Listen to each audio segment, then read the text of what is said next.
Each and every one of us possesses a unique talent, gift, skill, or ability which, if we spend enough time and attention to develop, would bring profound changes to our personal growth, not to mention the trajectory of our lives.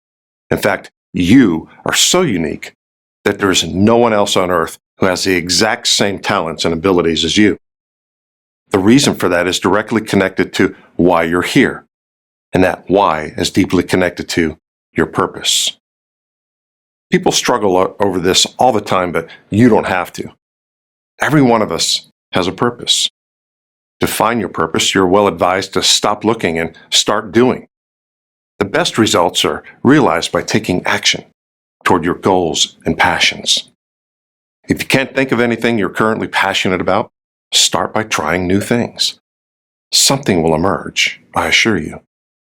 You see, by taking action, you attract people, opportunities, ideas, inspiration, and resources into your life that help you to move toward your goal and your purpose more efficiently. Each of these elements plays a significant role in helping you to discover your unique talents and abilities, the very things that connect you with the success and happiness. Far too many people lose sight of their passions for the sake of discovering their purpose. If we instead make a choice to live our passions, we'll be more likely to discover the true nature of our purpose and experience more sustained personal growth and success as a result.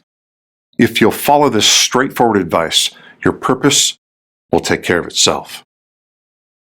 When you lead a passionate life, you're leading a life of purpose. And when you're leading a life of purpose, you're operating in the flow of life, placing yourself in direct alignment with where you're supposed to be.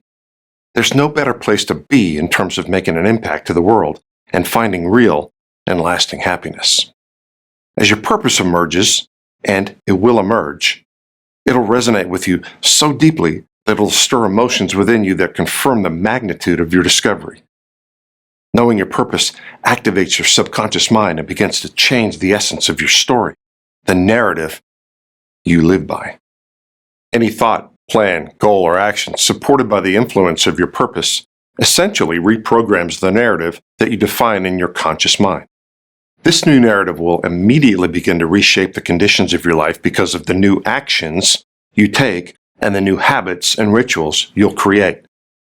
Each of these new behaviors will lend themselves to the new perspective that you'll have on life. Okay, so I'm often asked, what actions can I take to discover my purpose? The answer is important, so pull out your workbook and write this down. The answer is any action that speaks to your why, those passions you have that you would do for free if money were not a factor to sustain your lifestyle and your joy. What's the one thing you've always wished you could do but was always just out of reach? Think about that for a moment. How great would it be if you could do whatever you absolutely wanted to do whenever you wanted to do it? If you can picture that scenario long enough to see yourself doing what you love, then you'll have found yourself at the doorstep of your purpose. In a moment, I'll have you pause so you can spend some time to connect with your passions. While you're on pause, I want you to think of the things that bring you joy. This will be your time to focus on the people, places, and activities that speak to your core or your deepest self. Pay particular attention to the first things that come to mind, even if those initial thoughts are fleeting. Use the strengths and abilities you discovered about yourself from Lesson 1 to help. Be careful not to impose any limitations on your imagination. This is not the time to dwell on what you haven't done or why you haven't done something. Money, time, resources, and circumstances are all irrelevant at this point. These kinds of thoughts are the exact culprits that keep most people from discovering the gifts and talents that lead to their purpose. Our goal is to summon the thoughts and programming that are part of your subconscious mind so that we begin to see with greater clarity those areas we need to change or reprogram. As you begin to engage with your imagination, begin making a list of things that come to mind. Stop only when you can think of nothing more. It's important to write down what comes to mind so your conscious mind can physically see the picture your subconscious mind has programmed. So, go to the workbook now and use it to help get you started. Then, allow your imagination to take it from there. Well, use what you've learned in the next lesson to continue building on your awareness, helping you to gain increasing momentum and greater certainty of your best asset, you.